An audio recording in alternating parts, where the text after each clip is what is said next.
We actually have some breaking news. Our own Josh Rimmer's with us. How are you, Josh? Yes.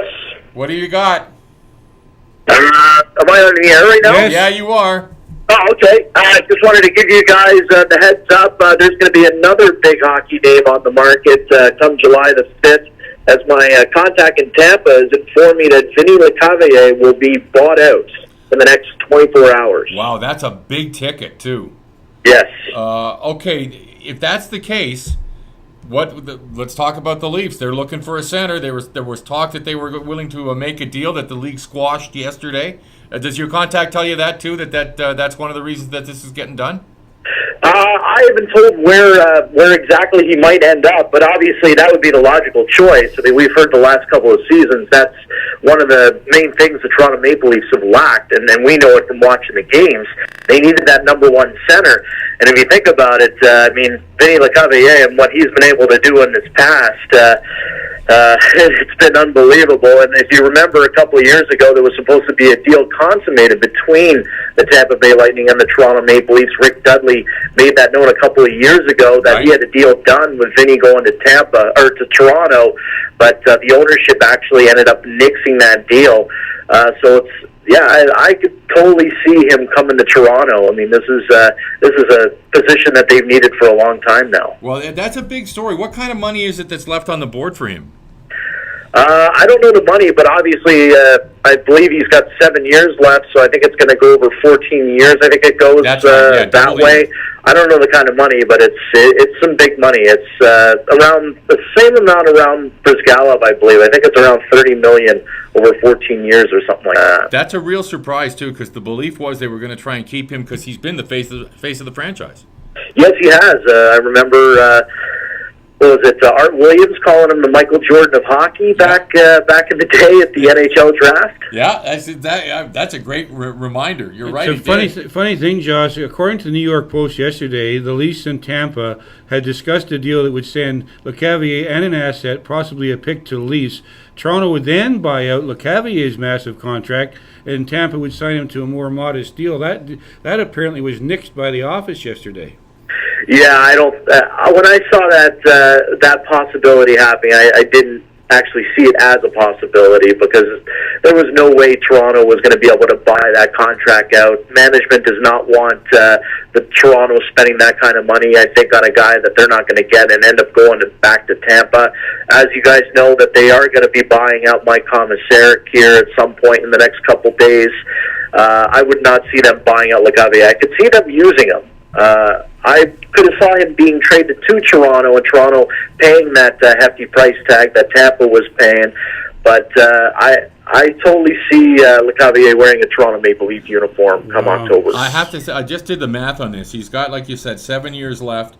The total is $45 million. My math is that they take 2/3 of that, which would make it $30 million over 7 years. He's going to be getting two and change every year. That's a big ticket. Would it for be Tampa. over 7 or over 14? No, it's over 14 years. Okay. What they do is they double the years. Yeah. And so that's an awful lot of money. But on the other hand, Tampa was in a situation where that contract was really restricting what they could do. So that's big news, Josh.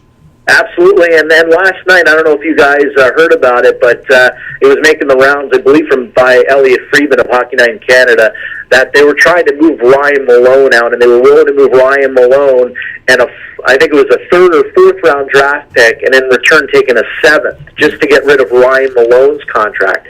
I don't know if they're still planning on doing that now that they're going to buy out Lecavalier. Maybe they're just looking to clean house and be able to spend some money in the off season. Maybe they're like a couple of guys that are going to be UFAs out there. Well, the problem, as you know, it's this cap shrinking, and Malone's cap hit is 4.5.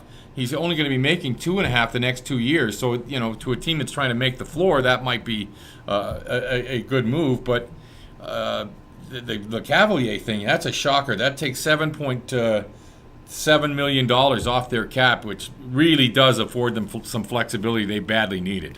Josh, how did you enjoy your interviews last night with Joel Quenneville and Dave Bolland? Oh, thank you. Yeah, both guys were gracious to come on with me yesterday. Brian Bickle the day before. Both, they're excited. They're excited to win their second cup. But I wanted to get back to Tampa. I actually wanted to mention one other thing.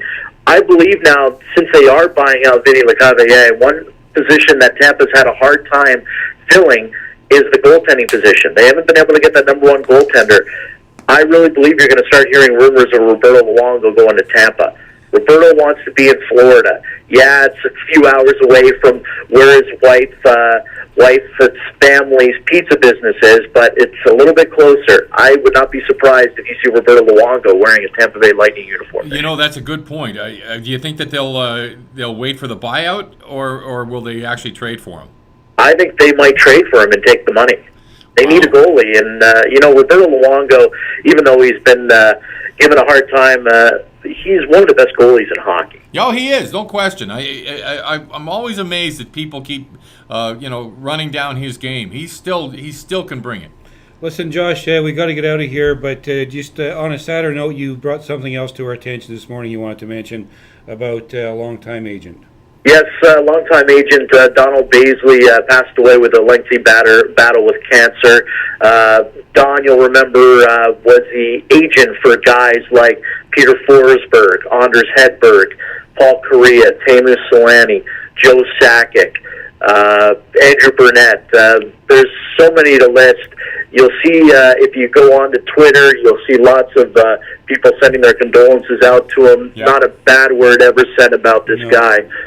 He was gracious with everybody whenever anyone had an opportunity to talk to him at the draft. He was always willing to give you his time, and definitely a sad loss for Donald Baisley. We have to run, but real quickly, are you hearing any other rumors today? Is there anything else? Because we've been expecting a lot of movement. What are you hearing on the trade front, on other buyouts? Anything that's close to being announced? Well, I saw the Rob Rossi report last night where Chris Letang was going to be headed to Toronto, or at least that was the team he'd like to head to if Pittsburgh's not willing to pay him.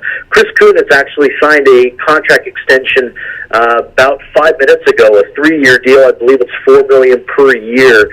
And next they're going to turn their attention to Chris Letang. And I do believe if he is not signed in Pittsburgh, Toronto is the front runner, but if that happens, you're going to see Dion Phaneuf on his way out as well. Yeah, I would think so. It's going to be fascinating to watch. Listen, Josh, doing a bang-up job on this. It's going to be a great week. I don't think it even ends until sometime in mid-July this year because of all the time constraints and so on with the season. So, it's going to be an exciting week, though. That's for sure. Who you got coming on tonight from 9 to 11, Josh? You still working on it?